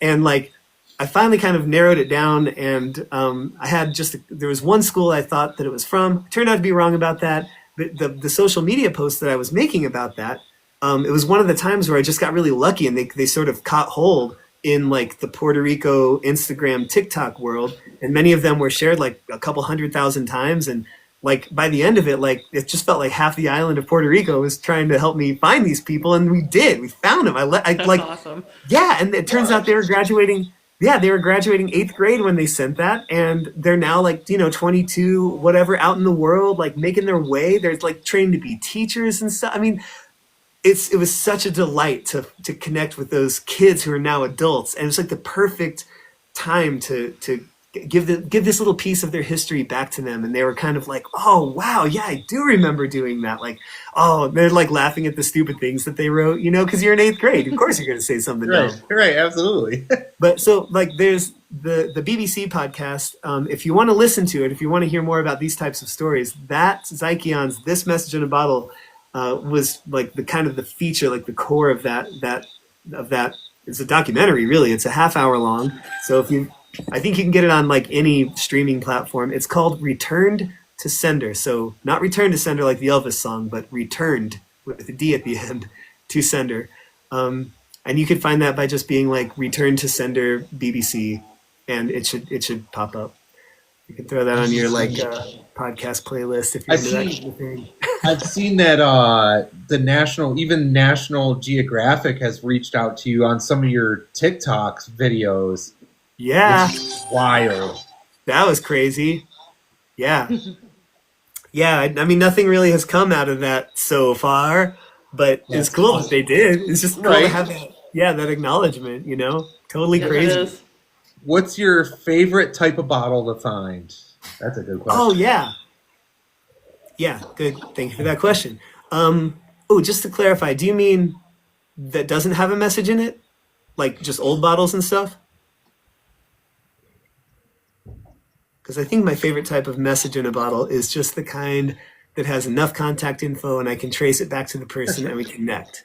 Especially like it when they're nice, and they almost always are. It's fascinating to me that out of those 140 messages in bottles, I've probably connected with maybe half of those people, and probably 20 or 30 that I stay in regular contact with and like send the family Christmas card to and stuff like that. Really? So, yeah. So that's really my favorite is the kind that are that result in real friendships, which is surprisingly a lot of them. That's cool. So the bottles that aren't sealed. Okay, I'll show you. I mean, old bottles that wash up, these purple bottles that have like a cool shape, Oh, wow. It's cool. I don't know anything about it, I think it's got, is this the one? No, that's not the one that has the weird pattern. Yeah, but cool shape, kind of purpley. The lighting's weird in here, so you don't really see the purple colors as well. I have found some of these like old case gin bottles, from like 1800s, 1840s, 1880s. Oh, that's cool. That's pretty cool. That's kind of a small one. I know you were messaging me. You wanted like a bottle person to be on here. Yeah, is there one? I wanted to hear it. No, I wanted to really hear your stories about the messages in the bottle. And I know you're a bottle collector, but okay. Well, I'll stick to the messages. Yeah, you're probably right. That probably is. You're probably right that that's a whiskey bottle, Michael. I was referring to the shape and the style. Oh, whoa. This one, I'll just do two more old bottles and I'll get back to the messages. No, go ahead. Do bottles. Okay. Yeah. So this is one of my favorite bottles that I have found. Yeah. This is a well, again, I'll say shape case gin bottle. Who knows? Maybe it was a whiskey bottle, whatever. But this is the kind that I believe was blown and paddled. I don't think there's a mold involved in this. I certainly can't find any mold lines, and you can see kind of the twisting glass bubbles in the neck and all that stuff, the applied lip and everything. From what I have kind of gleaned through research, I think this was like the real deal. Early 1800s. That sounds about right to me. Something like that. So pretty cool. I'm pretty stoked about that one. I'll show you my very favorite. I'm going to show you a bottle that you're not going to believe this, but I found it. Okay, so I found the next bottle I'm about to show you. I found it on an uninhabited island, and it was literally standing at the back of the beach, just on its base, just standing right up, out in the open, where anyone could see it. I saw it from a distance. I knew immediately what it was, and I was like, there's no way that's going to be whole. I've been on this island many times before, including maybe just a year before I found it, I would have seen it. So however it got there, and there's like shipwrecks in the area, so I have thought maybe it washed up out of a shipwreck and just kind of got pushed to the back of the beach, and it happened to land on its base. That's how I found this. Okay. I messaged Matt with KY Creekers to see if he'll come in here. That is awesome. Oh my goodness. This is, I guess you'd call this an onion bottle. That looks old. Yeah, and Yeah. as yep, and as some people, yeah, it is the onion, yeah, and as some people here will probably know, there's many different styles of onion bottles, and it's difficult to be precise about when it was made. This one has certain dimensions and coloring of the glass, which is kind of hard to tell because it's covered in this scale, which is just that's how I found it. It looks to me like what's called a horse hoof. I think it was, 1700s definitely. I believe that this type of bottle was only made in these exact kind of dimensions and style, and factoring in like the lip and the neck and everything. Appears to be from like, I want to say the range is like 1700 to about 1725. It's there. It's like the early quarter of the 1700s.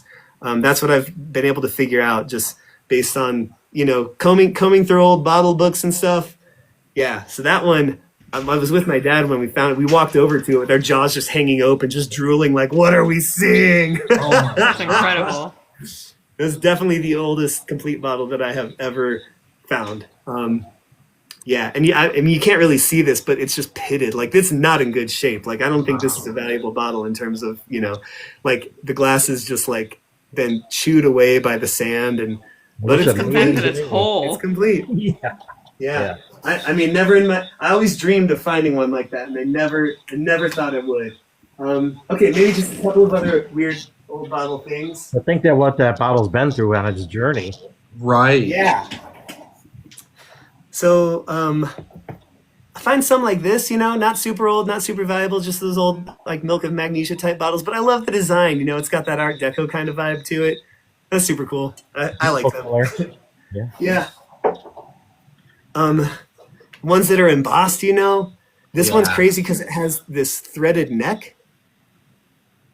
Oh wow. So it's And all also threaded the- on the inside. Yeah, and also the embossing. So yeah, that was fun to find. And then let's see. This one. Okay, so that looks like a bottle that's been in a fire, right? Right. Yeah. Yeah. So this was intentional. We didn't know this. We used to find these all the time. We were like, "What is up with how many bottles are like washing up that have been in a fire?" No. Sorry, that was my iPad's about to die, so I guess that's going to be my time limit. Or maybe I can just plug it in. Hang on a second. I messaged Matt. He hasn't reached back to me. Oh, that's okay. If he does pop in, I'd love to show him some of those. So yeah, that's beach campfires, whatever. It was a long time before we figured out what this was. It turns out that these came from like, you can see it's not like a super old bottle, but it's, I would say probably like, it's a crown cap. We could be looking at like 70s, 60s, somewhere in there. And we finally figured out that what these were intentionally melted necks with the bottle still inflated, and people would use these as floats just to replace like these glass fishing floats. Oh. They didn't have them. They would use these as buoys in the fishing nets. So crazy. That's really cool. Yeah. Mm-hmm. So yeah, those are some of my favorite bottles. Oh man, a 1923 Coke bottle that's never been opened that has Coke. That's got to be worth something. That's crazy. Sorry, just peeking at the comments here. Oh yeah, no worries. Yeah. So I don't know what else was like. Oh, I'll show you one other thing that I always love to find. I call these ghost bottles because of their color, but these are. Do you guys, maybe the old bottle people here will know about like turn molds and paste molds.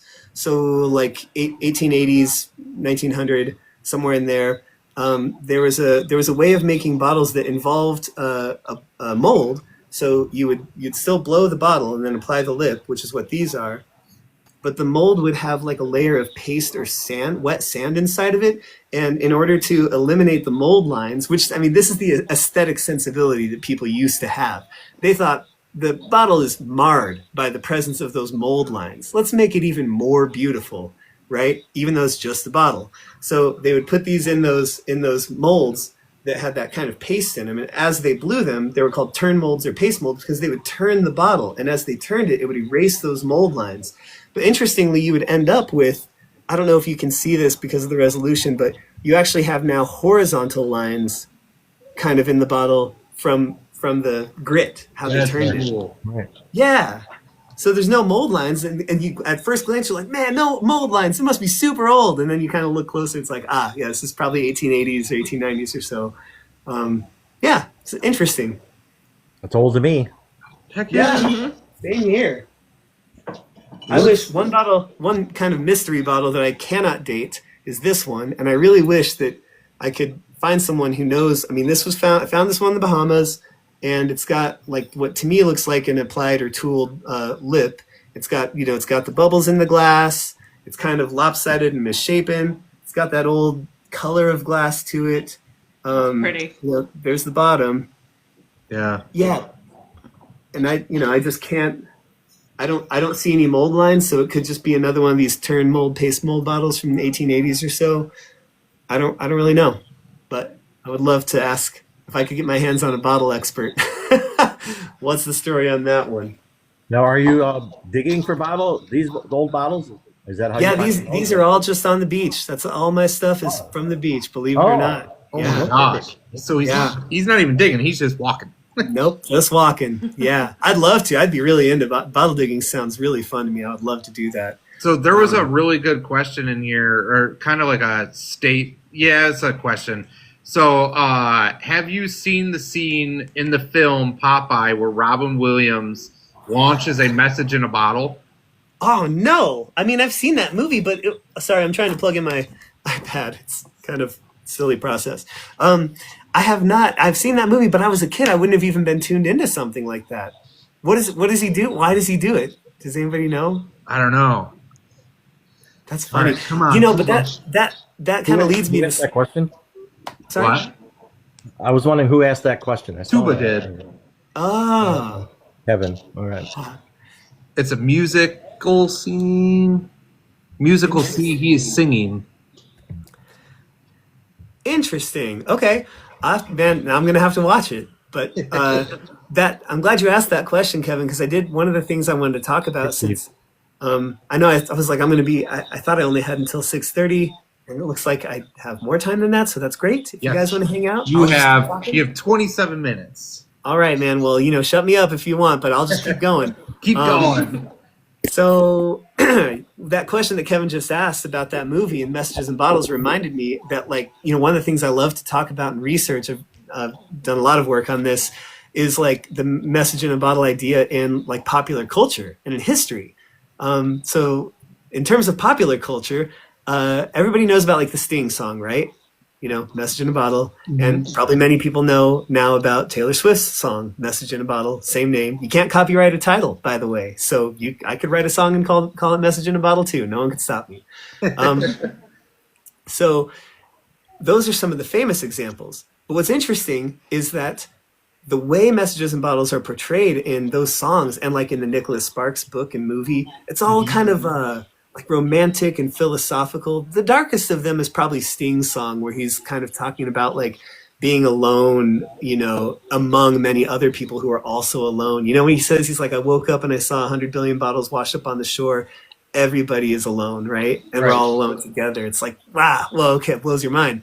So that's kind of like what's happening in more recent times with messages and bottles. For a long time, I've made a post about this recently, but for a long time, the connotation of a message in a bottle was much darker.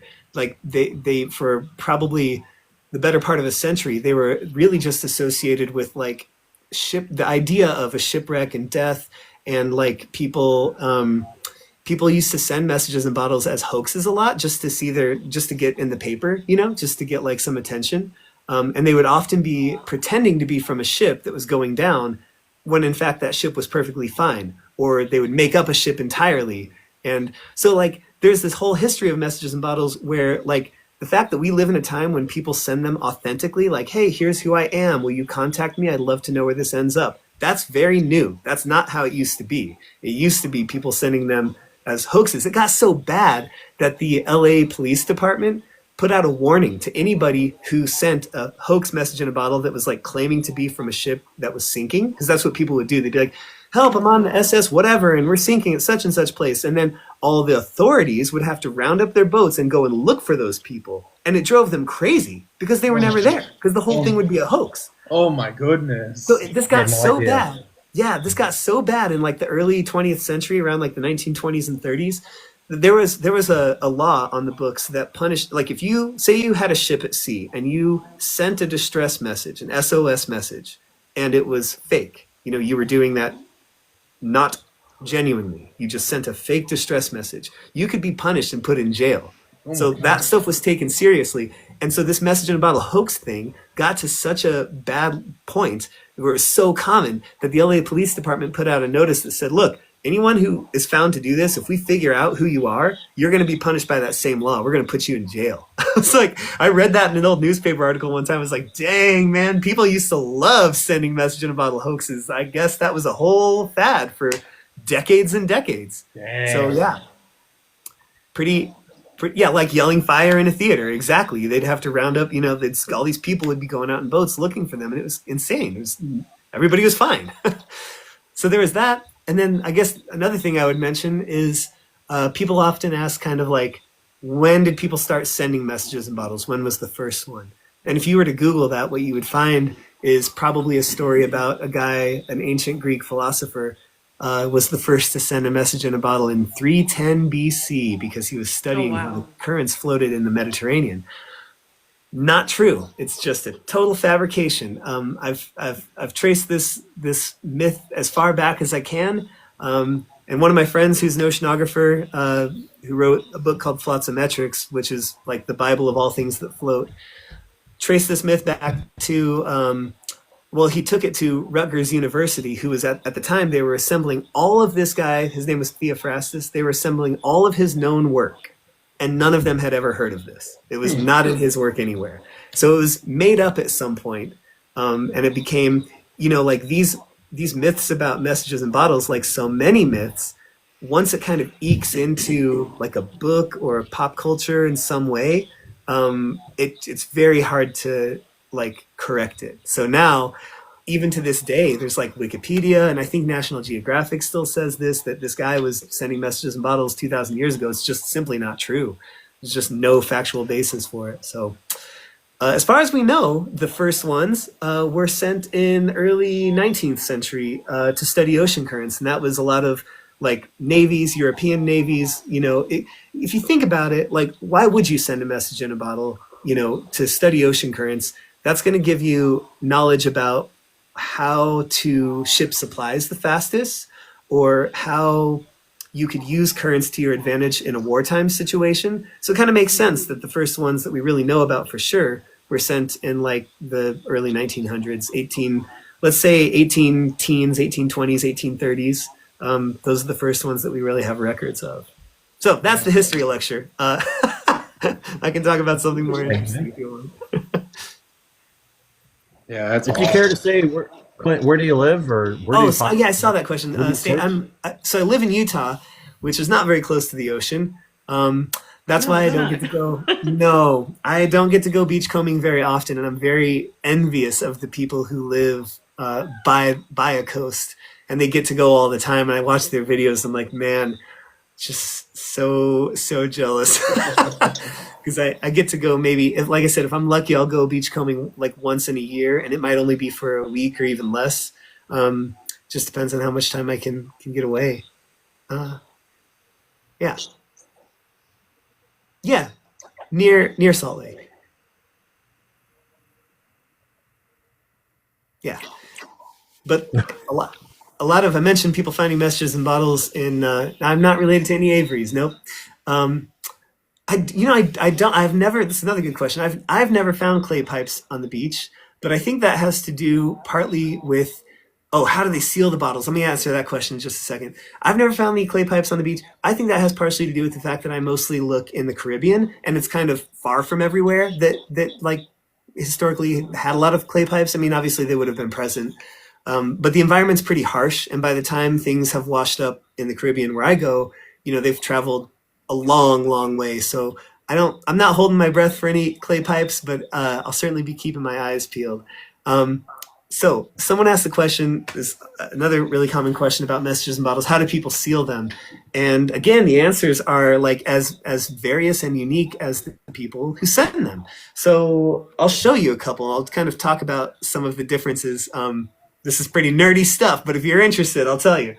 So my favorite is the classic wine bottle with a cork. There's a reason that people have been putting precious, precious wine in bottles, glass bottles, and then corking them with cork for hundreds of years. There's a reason, because it does a really good job of protecting what's inside.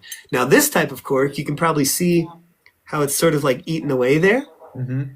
This is the kind, I guess they call it a recycled cork, where the cork is like, old corks are chopped up and then glued back together. Not the best kind of cork to seal a bottle with. These often... they break down like you see here. They kind of crumble apart and they'll dry out more and they'll leak more. So that's not, cork does swell tight. That's why it's such a great, and this is a good way to seal the bottle. It's just not the best necessarily because this recycled cork crumbles. But then you have people who do this, these rubber corks. I would say that's the absolute worst way, pretty close to the worst way to seal a bottle. It's very lucky that I found this one while it was still intact, because these ones, because they're rubbery, plasticky material, all that rubbery, plasticky material, it gets hammered by the sun, and the compounds that are in it that keep it supple and soft and kind of squishy, all that stuff leaches out into the water, partly through that sun action. And when that happens, they just dry out and they crumble, and then the bottle sinks, right? So it's pretty rare that I found one like this. And I want to show you my favorite thing about this, if I can. Yeah, I think I can. Yeah, okay. So here's a message in a bottle. You're like, wow, why haven't you opened that? The message is right there. I didn't have to, and I'll show you what I mean. Oh, that's cool. Yeah. Wow. So what this says is, let me see if I can read it to you real quick. Got to get it to the clear part of the glass. All right. I think it says like, this is a message in a bottle. We are crossing the Atlantic Ocean on a catamaran from Tenerife to Martinique. If you find this bottle, please send me a hello, smiley face, and tell me where you are. Thanks, and hope to hear from you soon. And then it's a phone number and the guy's name. I found this guy because, this message in a bottle was maybe 6 months old when I found it. And it's a really cool story. It's just this guy and his friend who, I don't know if they'd rented or maybe one of them is super wealthy and they own a catamaran or something, but they were crossing the ocean on this catamaran and just sent the message in a bottle to commemorate doing that. Just two guys on a boat, hanging out, drinking wine. And this I think he probably does own it. I had the sense when I made contact with him, he was very, very fun and sweet and polite to talk with. But he was mentioning some travel that he was doing, and it was like pretty exotic places. I have the feeling that he probably can travel just as much as he wants. Yeah, probably. But I always think maybe instead of just becoming friends with someone like that, we'll become best friends, and I can go on his boat. Yeah, there you go. So who knows? Well, since we don't have much longer, maybe I'll just tell you a couple of more stories that are kind of fun and special to me, and we'll just leave it there. And no more history lectures. Here's another one I didn't have to open. So you can see this says 2004 up there, and this is a calendar. Oh, wow. See all those dates. And inside, I don't know if you can tell. Oh, gosh, that glare is so bad. Sorry, guys. Yeah, maybe you can kind of tell that there's writing in there a little bit. Yep. Yeah, it's probably pretty hard to see. It is even for me. So what I did was, when I found this, I spent about a year just going, what does that say in there? And squeaking it around and kind of writing it down because I really don't want to open it. It's so beautiful.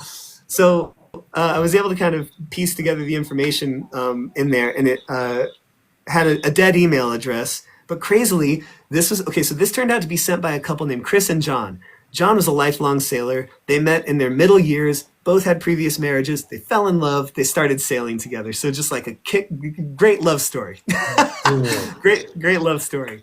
And they sent this on one of their first cruises together when they were crossing the Atlantic Ocean. So Chris is Christine. That's the woman. And then John. Chris is the one who sent it.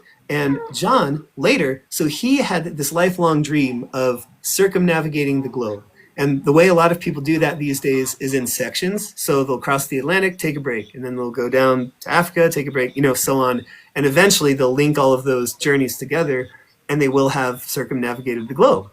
So John was in that process, and he posted on some like sailing forum that he was looking for crew, and that's how I found him. I mean, if he hadn't done that, which I guess was pretty rare for him because he would often find the crew organically, but if he hadn't made that post, and if I hadn't found it right when I did, because it was taken down later after he found someone, So like if that hadn't happened, I never would have been able to bring this one back full circle because I didn't have their full names and I didn't have a working email address. So it was just like a wild coincidence that I was able to find them. Let's see, Steve, you tossed a couple bottles in the Atlantic for someone to email you, but never heard from anyone. Well, tell you what, buddy, I'm going to keep an eye out, man, because if they're going to wash up in the Caribbean, I will do my best to find them. But yeah, so I love that one. And this was also really a special one for me because so I found it in 2011 after, 7 years at sea. So again, at least once around the Atlantic, maybe twice or once and a half since they sent it while they were crossing. So thousands of miles, right? And it was crazy because I found it on a rocky shore. I don't mean like there were some rocks. I mean the shore was nothing but rock, like a solid, continuous rock formation. It's a really beefy bottle, but it just taught me, like, wow, man, I guess I can't skip the rocky parts anymore because messages and bottles can wash up on rock and survive. Right.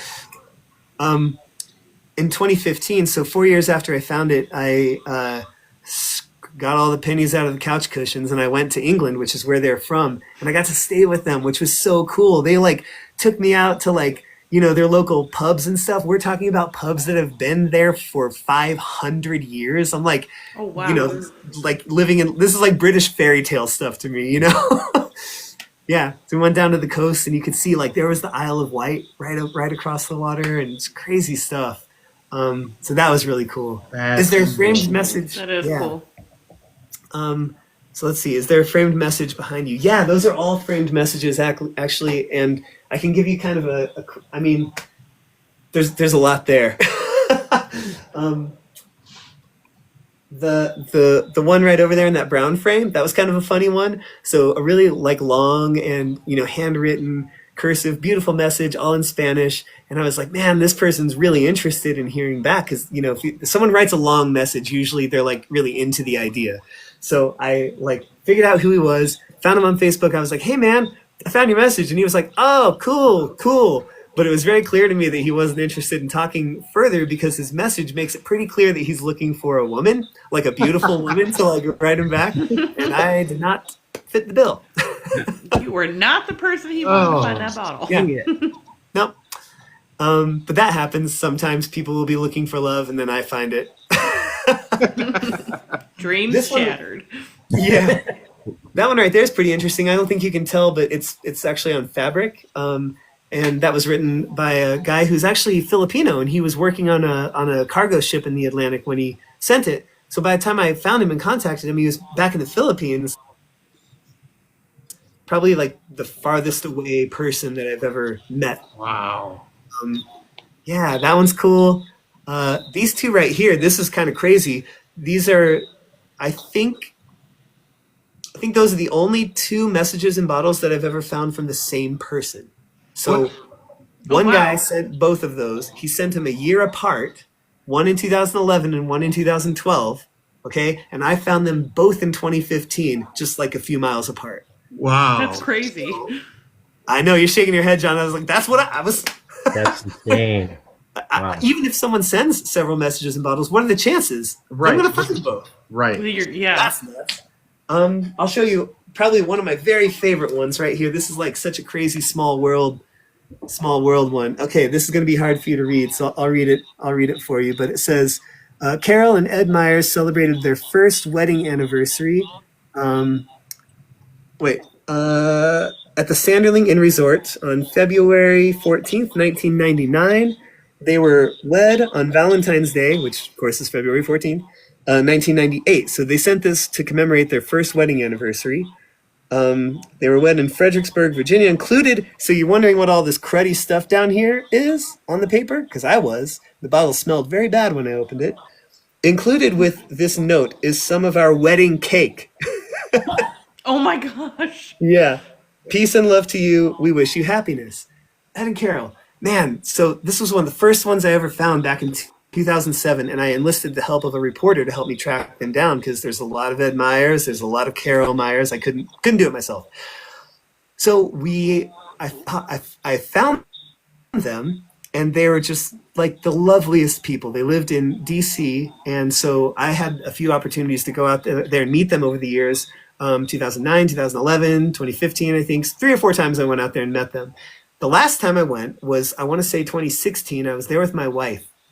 I was actually there to shoot one of the few like really big national news type things, which is a Vox video. So if you Google me like Clint Buffington Vox, you'll see it. But that's why I was there to shoot that interview piece. And my wife was picking out her wedding dress. And so we met with Ed and Carol and had dinner and hung out. And the next day, my future wife and Carol become friends on Facebook. Now this is 9 years after I found her message in a bottle. Okay, so my future wife and Carol become friends on Facebook the next day, only to discover that they have a mutual friend. My gosh, what's the So- odds of that? What are the chances of that? I mean, Whoa. that's just microscopic. You know what I mean? Yeah. That's just insane. I tell you this story and it just still blows me away. I can't believe it's real. So yeah, those are some of my favorites. Man, I guess we're just about out of time, but now I'm kind of looking around like there's all these. It's the stories that are just so intriguing, you know? Yeah. That's why I knew Yeah. you would be a good guest. I just had this feeling, this gut feeling that Well, thank you. This is. Yeah, I this know I'm is- talking a lot. I came on here planning to ask a lot of questions because I'm so interested in what you guys do, and I think there's a lot of stuff that I find that y'all could probably shed light on. But here I am just talking away. No, that's awesome though. yeah, like I said, this is your show, and that's what we're trying to highlight is like people and then stories that people have. And it's really cool that you guys do this because I think this like the entire treasure hunting community I feel like is sort of it feels like an untapped treasure mine to me, just the people and what everybody finds and does. It's so interesting. I feel like there's a couple of people here tonight who have been like, oh man, you should write a book or have a TV show. And I'm like, you guys, like each one of you should have a book or a TV show. Like I would watch it. I'd watch you guys go dig awesome stuff up all day. You kidding me? I've been tuning into people's lives right and left. Now TikTok knows. And so anytime like a metal detectorist is going live, I'm like, yep, get me in there. Heck yeah, it's a blast. It's an onion bottle. Yeah. I'd like to see that bottle. Yeah, this is one of the things that's kind of hard to like nail down because partly because I haven't really cleaned it, and you can actually see there's still some roots and stuff in there. But that's the bottom of it. That bottle is just wild. It's really hard to get details because it's so kind of battered, And just to show you how far that sticks up, I don't know how else to do this. Oh wow, it goes up there a ways. It's a pretty good, pretty deep impression. You can't really do it with a ruler because it bonks against the sides before it reaches the back end of it. Yeah. Yeah. Oh yeah, bottom just in general. Okay. Yeah. That's it. Man, this thing is every time I get it out, I'm like, it's crazy to me. I cannot believe that it was sold. Yeah, that's insane. Captain Jack Sparrow drank from that bottle. Yeah, right. I was talking to a friend about this who came beachcombing with me one time, and he was interested in it, but I think it was kind of lukewarm until he found an old bottle from like the 1800s, and he got pretty excited. And I showed him this one, and I said, the thing is, like, it's like what you guys already know. You find a bottle like that, and it's like that's literally older than America. Mhm. I mean, that's we're almost getting back. Like it's like anybody could have had that bottle. Like, yeah, Yeah, it absolutely. just makes you wonder. And maybe it was just some sailor. You know what I mean? Mm-hmm. But maybe it wasn't. Yeah, that's right. That mystery There might is have been there. the captain It was a of the pirate. ship. It's probably someone whose name we read in the Yeah, it was a textbook. pirate. Right, Lenny, it's a pirate bottle. I love that Paper stuff. ass.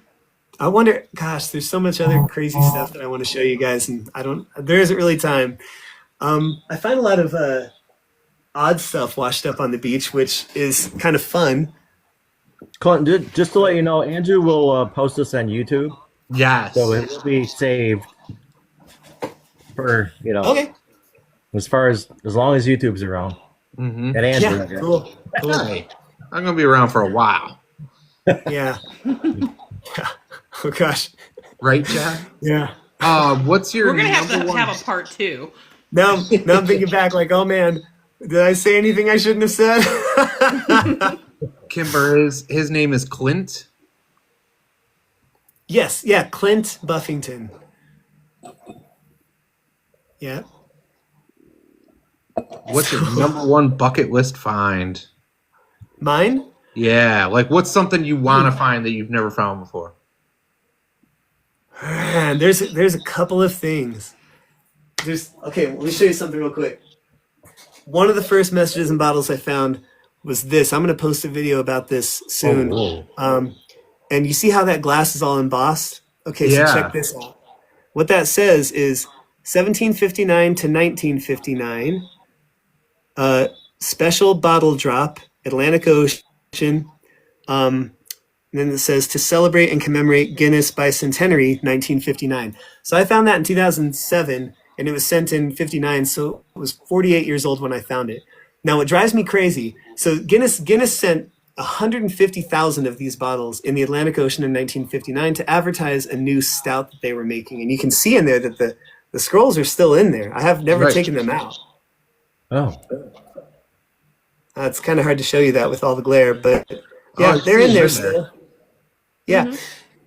But not meant. So some people know about that story, and that's a crazy thing to find. That's like a bucket list for a lot of beachcombers. But not many people know that 5 years earlier, in 1954, Guinness did a test drop of only 50,000 bottles, and those are much rarer. I have one that a friend found and gave it to me, but I want to find one myself. So that's a bucket list thing. I think the other bucket list thing would be a message in a bottle that is truly old. Something from like the World War II, World War I era. People find them. Just recently, there was a World War I message in a bottle that was found in Australia. And that's, I dream. Oh, wow. People are always like, oh, all the messages and bottles are washing up in the Caribbean. Nope, that's just where I happen to go. That's just where I like to go. They wash up everywhere. And case in point, this World War I message in a bottle that just washed up in Australia. And I mean, the story behind it's amazing and it's funny. These soldiers are on their way to the World War I, like Western Front, not where I would want to be. And yet they're cracking jokes in this bottle and this message in a bottle. Anyway, people who found it traced it back to their surviving family members, and they're going to like give it back to their descendants, their grandkids and stuff who are old themselves now. So stuff like that. To me, that's the bucket list thing is like a message in a bottle that comes from a really big historical event like that. Right. That'd be cool. That would be neat. So, I agree. man, I got to come back. You guys do this every week or every other week? Because I got to just come and watch now. Every week. Awesome. Okay. What's happening next week? Can I ask? All right, John, hit it. Who we got next Well, week, buddy? we have a special week actually. So this Saturday, so we have people in the UK obviously that are like 5-6 hours ahead. So we have metal detectors Mo and Ice, and they're a couple, and they're in Germany. They're going to be on this Saturday at 2:00. It'll be 8:00 for them, 2:00 Eastern for us, and then so that'll be really cool, I think. And Noon then for me. That's Saturday. Okay, cool. on Tuesday, I think we're just gonna. I think Beth Yeah. had an idea. We would just. What are we doing, Beth? We're skipping it. We should just show some of. Well, Oh, yeah. We are going to we show some. of our like do a stuff. shorter show, like maybe an hour or something, and just show some of the stuff that we found recently. Yeah, something like that, maybe. Yeah. Well, that's awesome. I'll try to make it. I might sometimes. the time slot here might be tricky for me with the kids and dinner time and stuff. But that Sure. Saturday one I might be able to make. That's awesome. Heck yeah. I guess that's time's up. But thank you guys so much for having me here. Absolutely. Welcome back anytime. Fantastic. Yeah, no, Fantastic. that was amazing. Just Super It fun. really was. You had a really good comment on here. Her name's Kimber. She's super awesome, always really supportive in all our lives. She said, "This has been my favorite top cast. No offense to the others that have been on." So that's awesome. Oh, so man. it's Wow, thank you, Kimber. I saw that. Thank you. It's a big difference. It is. So typically we're doing like the metal detecting. We've had KY Creekers on here for bottle digging. You know, we tried to focus on anything to do with history. So this is like the first time it's been message in a bottle. Because realistically, how often do you ever hear of someone finding a message in a bottle? I know I never have. Yeah. I've never heard of that. So then like John was telling me that, and I was like, there's a guy that finds messages in a bottle. I was like, there's no way. Like, that's like 1 in a million. I went to your thing, and I was like, holy crap. Oh, sorry, that was pause for a second. Yeah, that's awesome. Well, I really appreciate it. I mean, like I said, obviously, I'm pretty obsessed with this little hobby of mine, and I'm going to keep going. So, awesome. It was a pleasure having you on here. Yeah. Absolutely. Yes, So please again, come back. yes, Yeah. absolutely. We'll definitely have to have you back on. So again, Thank like you, John guys. said, we'll have this uploaded onto YouTube. So I should have this downloaded off of this and then streamed up to YouTube hopefully tonight, if not tomorrow morning. So that'll be on there. And then I'm sure most of the chat is probably friend requested you and stuff like that. So that'd be awesome. Awesome. Yeah, thanks for everybody hanging out and watching this and just letting me talk about messages and bottles and stuff. I appreciate the opportunity, and just Absolutely. this is really cool to connect with all you guys. I can't wait to follow you guys too. And I mean, so many people here have like names like Relic Hunter, and I'm like, yes, I need to be following that person. We're all doing the same thing, more or less. It was, Okay, it was thank you definitely a guys so pleasure. much. Thank you so much. And I can't wait to keep seeing videos of you finding bottles. Yeah, likewise. Awesome. I'll be watching you guys too. So Awesome. Have a have a great great evening, night, guys. sir. I'll go wrangle some babies.